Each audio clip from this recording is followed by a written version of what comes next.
Welcome back to Scotch and a Beer with me, Officer Dan.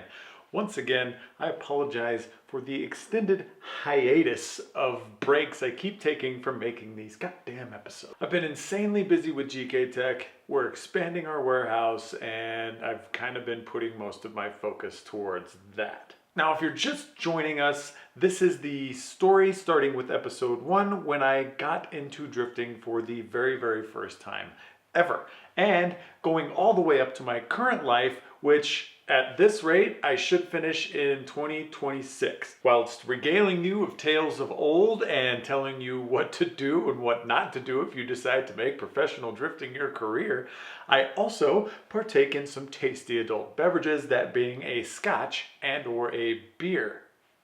Clever title, right? Now, in the last episode, I covered Florida, and Florida's a really long one because there's a lot that happened. Last episode ended with me sucking at Pro 2 and giving Pro 1 a go with the now two-man team that we had. That would be Jesse Wood, aka jwoodmedia.com, and I. But first, a scotch and a beer. So, in celebration of actually creating one of these videos, I am gonna spoil myself a little bit. John Yim, thank you for the Bucky's glass. Nothing but the finest, a Bubba Gump shrimp glass, and the Longmorn Speyside 16-year single malt, non-chill filtered scotch. This is a birthday gift from my wife, so thank you, wife, for being so thoughtful and buying me even more booze. This one's purplish, and it has a leather band around the bottom, which means it's ultra fancy. So let's get into it.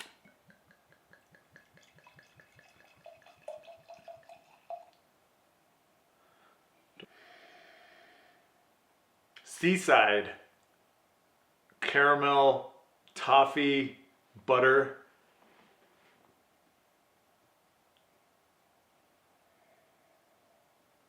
And there's something else in there I can't quite pick out, but I'm going to give it the old college try.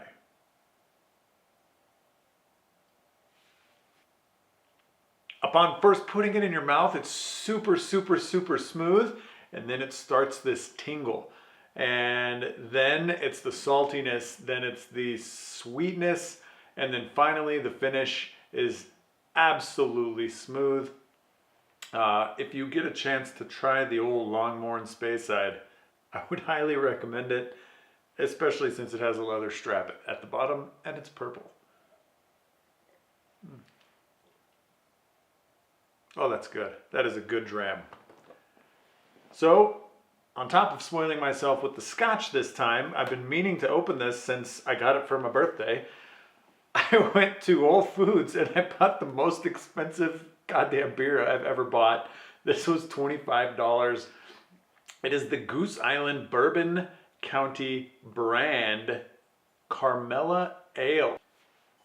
It is a wheat wine ale aged in bourbon barrels with apple, cinnamon, and natural caramel flavor. 2020 edition. I am an idiot for paying $25 for a beer, but this is 15% alcohol by volume, which is more than most barley wines. And of course, I didn't bring a bottle opener because I am an idiot. Yeah. All right, Goose Island Beer Company, most expensive beer I have ever bought. And it does say on this little flap out here that you can age these in bottles up to 5 years. So I'm assuming that eventually they would taste even better.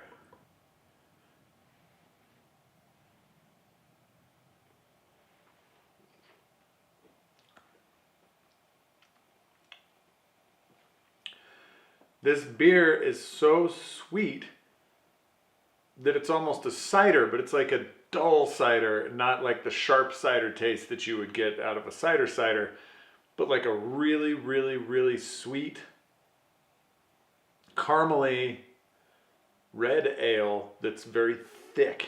This is not a light beer.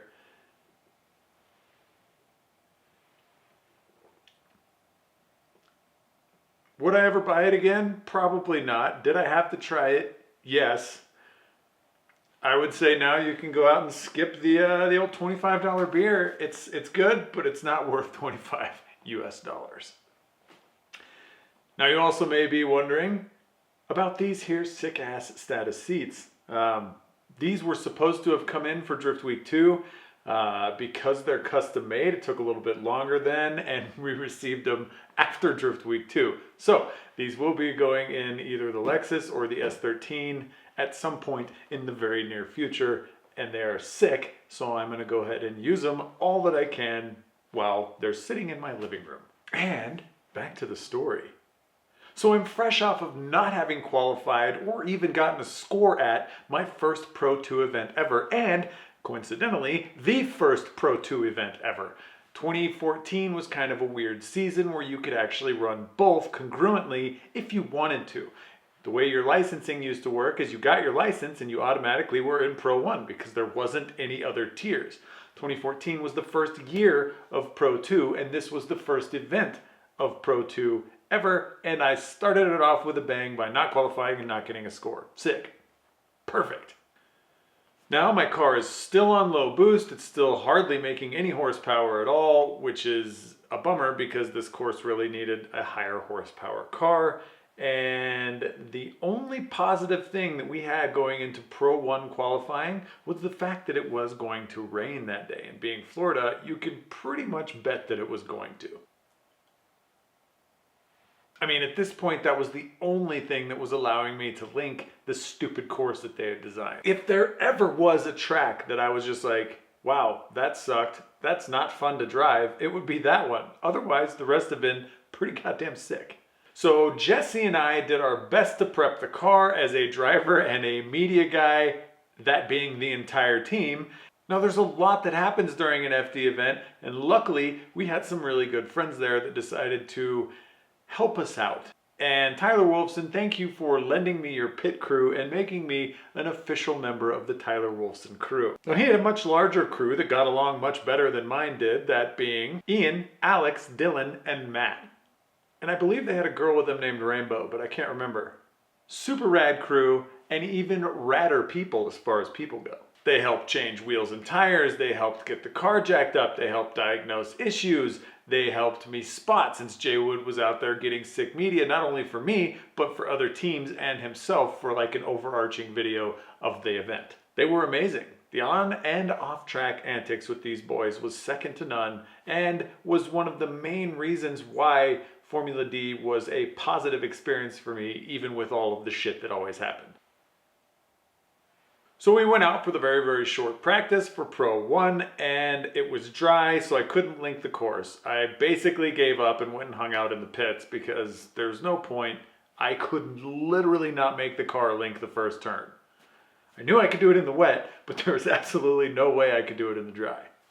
Now here's another detail that I can't remember if it was for Pro 1 or Pro 2. I believe it was for Pro 2, so this would have been yesterday. But anyway, Ryan Literal came up and borrowed the actual one part I had a spare of, that being my RB25 transmission, to which he blew it up on his second qualifying run. So now he has a box that's in his car, and he didn't get to qualify, and my spare transmission was blown up. So sick. The reason why I bring that up is because that would come back to haunt us later in the year. In the moment, you're like, well, if I give somebody my parts and they do well, I contributed to that. And I knew that I probably wasn't going to do well, so any chance that I had at feeling that way, I was going to jump on.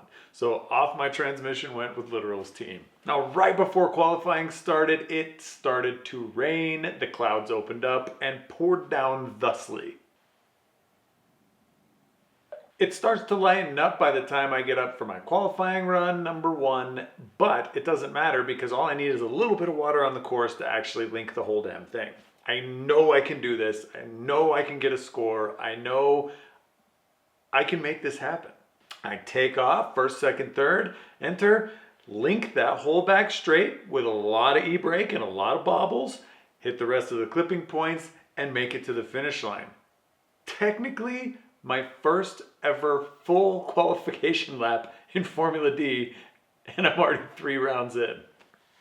I get on my cell phone because we're too poor to afford radios, and I call Jesse, who doesn't answer, and then I call one of Tyler's guys who's helping me spot, and he's like, dude, you got a 48 or a 49 or something like that.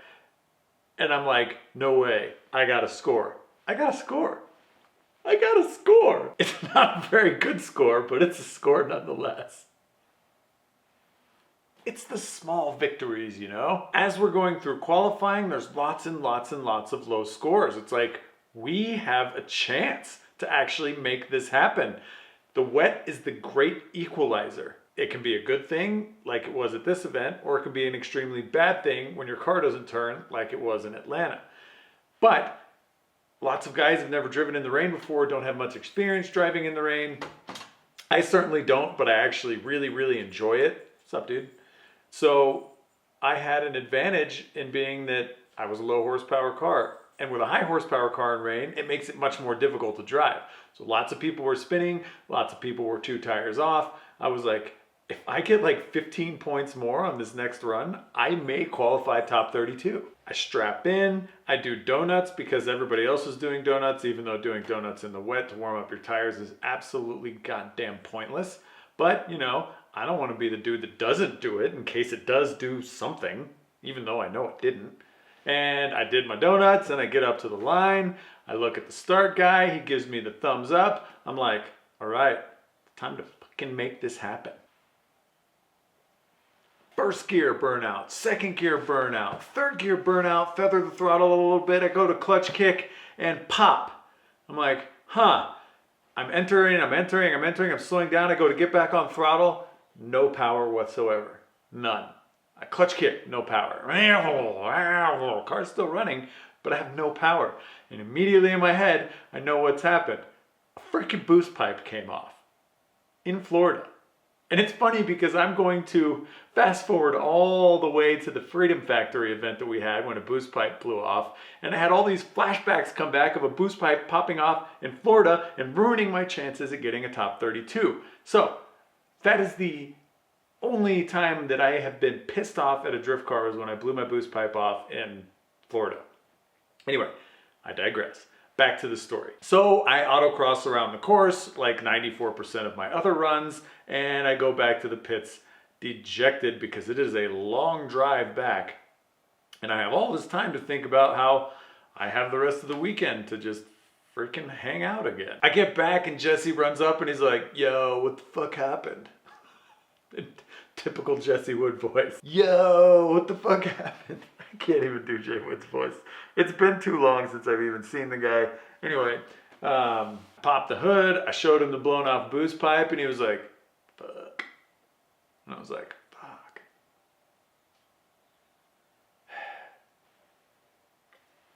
And then he turns and looks at me and he's like, well, that's new. And I was like, yeah, no shit. All the stuff that we've gone through and a boost pipe randomly blows off. All right. We then proceed yet again to park the car over at the Hankook booth, which was now becoming a regular attraction. We watched the rest of qualifying and or practice with broken hearts, but slightly less broken hearts because I put a freaking score on the board for the first time. So technically I'm pumped. It's not like I could disappoint my team any more than I already had because they were all gone except for Jesse, and Jesse didn't care. He was just out there to get dank content. Now, Tyler Wolfson didn't qualify either. So we had decided collectively as a group to make the best of our time in Miami and head out for a night on the town to drink away our sorrows. Now, plot twist, Tyler Wolfson doesn't drink. He's a recovered alcoholic and he likes to see other people drink and lives vicariously through them. Didn't know this, but we would find out that evening very quickly. So Tyler says, hey, go home, go shower, get ready. I already have a spot picked out. And I'm like, sick. I'm sure Tyler Wolfson has really good taste in spots. And I'm really excited to just go let loose and hang out. Got a score. I'm going to celebrate my tiniest victory ever. And we all meet up. We head to this bar. It turns out to be like a 55 and up retirees, like jazz / rock and roll bar. I'm just like, that's the place you picked, dude. And he's like, yeah, seems sick. All right, Tyler. So we park in front of this weird, creepy, chain link fenced off pit of water. I can't even call it like a pond or a lake because it was freaking disgusting. There was like a toy alligator in there and a small pier. Like at one point, I'm sure it was really, really nice spot to look at, but now it just looked like a freaking cesspool. So since this was a 55 and up club, we were gonna try to hide our identities of not being 55 by all putting on sunglasses and refusing to take them off all evening long. I mean, that's what you do, right? We quickly realized that we were out of our element the moment we walk in. Of course, they don't have anybody checking IDs at the door because it's supposed to be a 55 and up club. We walk in and it's one of those record scratch, music stops, whole club goes silent moments, and everybody turns and looks at us, including the band, and we're just like, sup? I look at Jesse and Jesse's just shaking his head and he's face palming. And so Tyler Wolfson calmly, coolly, and collectly walks over to where the band is playing and slips a $20 bill into the tip jar. The band kind of looks at each other confused as shit. And then they start playing again like everything's normal. When Tyler walks back up and he's just like, all right, let's get this party started. All right, so now we're not gonna get jumped by a bunch of geriatrics. Jay Wood and I look at each other and exchange approving nods like, I don't know what just happened, but it was pretty freaking sick. Now this is where Tyler Wolfson just started buying his crew drink after drink after drink after drink after drink. So like I said, Tyler's a recovered alcoholic, which is an amazing feat because a lot of people relapse, but I guess Tyler figured out a way to still get those feelings by getting all of those around him extremely drunk instead of him. So he still gets to hang out and party and watch people do stupid things without actually imbibing himself. Now on a complete side note, I had mentioned Tyler Wolfson in a few of my episodes before. We became good friends in Pro-Am. Now, Tyler Wolfson is the only person that I've known in history of drifting that got full Formula Drift funding for Pro-Am. I want you to keep that in mind. He got the funding that you would need to run a Formula D team while he was in Pro-Am. The only people that do that are people with family money.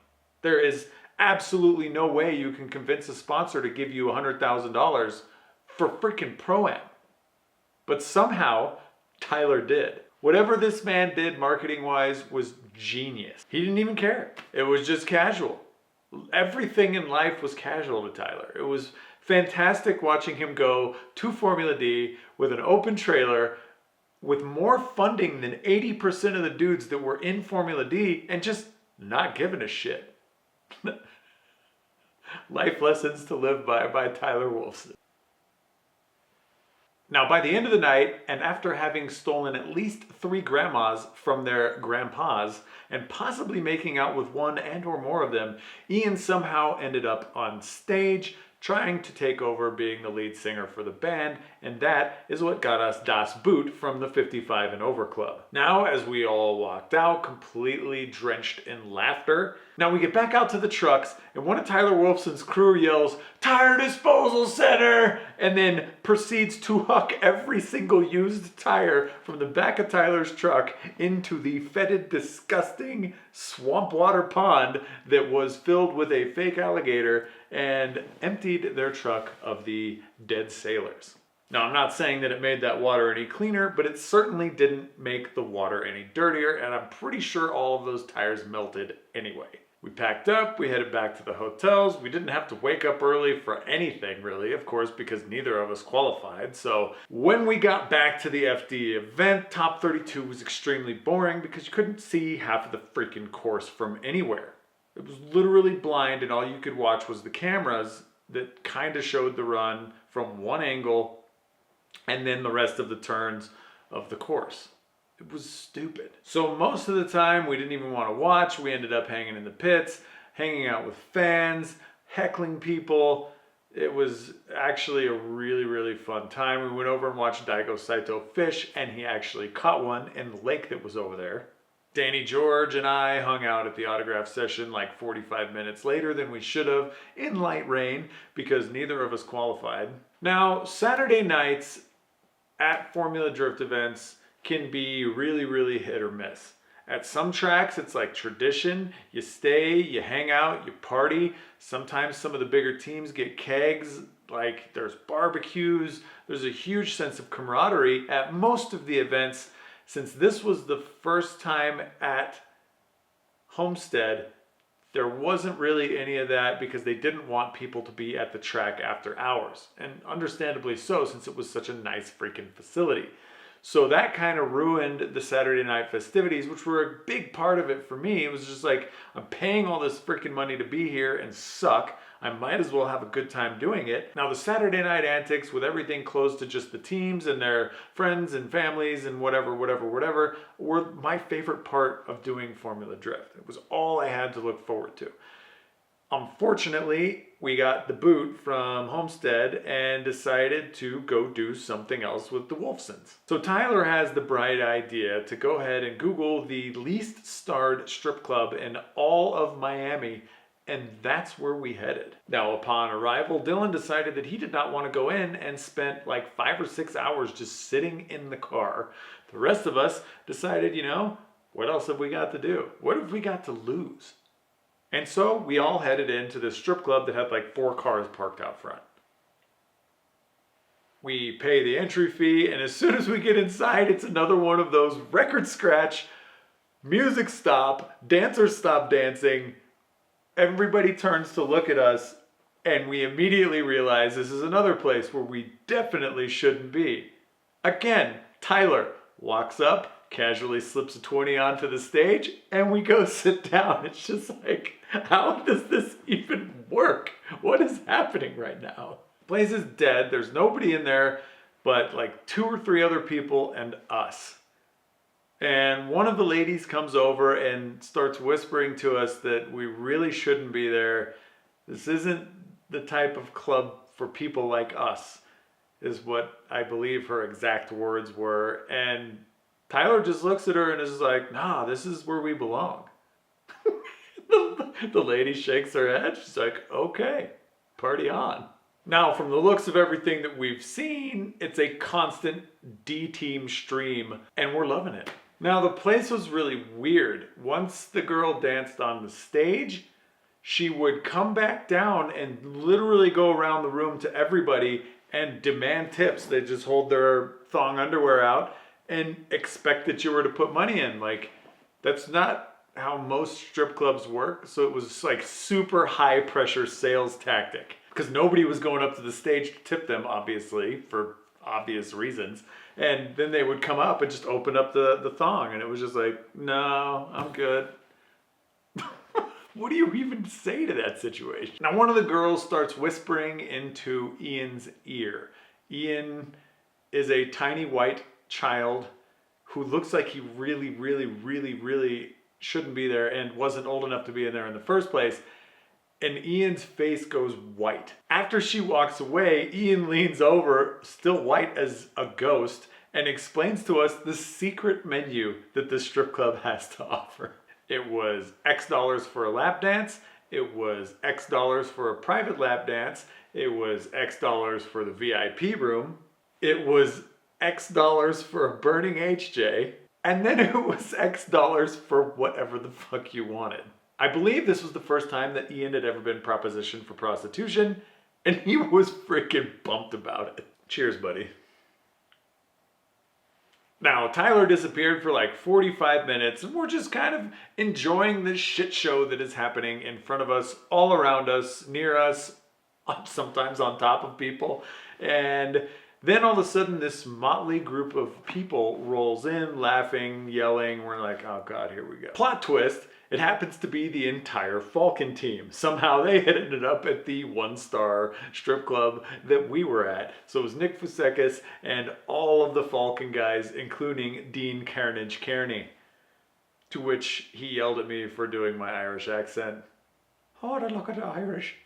That's me lucky charms. Anyway, they walk in, we all bust out laughing, and then just proceed to enjoy the rest of the evening together and talking about the event and what's going on and how bad we suck and how Tyler helped us and all of this stuff.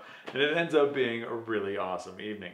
We all head back to the hotel super late at night. and get some rest. Now, Jesse, Osbo, and I had decided that on our way out, we would all meet up and go jet skiing somewhere. Now, Osbo was flying out of a different airport for some reason. I guess he had some stuff to do with some of his sponsors. So Jesse and I decided to blast off in the truck and trailer and meet him an hour and a half away for some jet ski action.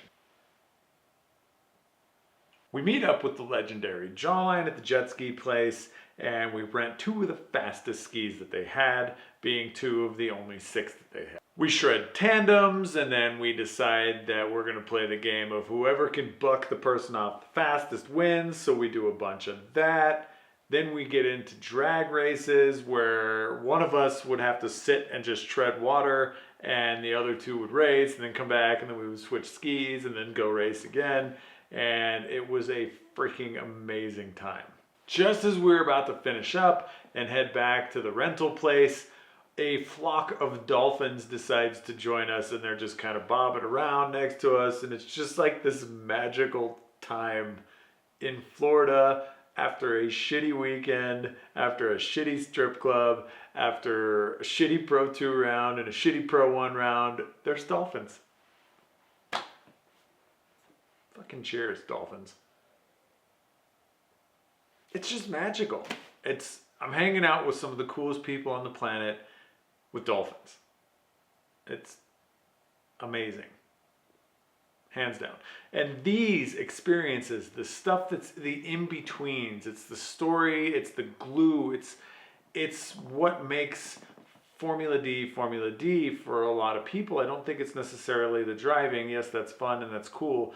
But I think it's the everything that goes around with traveling to all of these events and hanging out with the specific group of people that share your common interests. And that's what makes drifting unlike any other motorsport on the planet. You get to do cool shit with the coolest fucking people. And of course, me being me, as soon as we get back to shore, get our cell phones, everything goes south.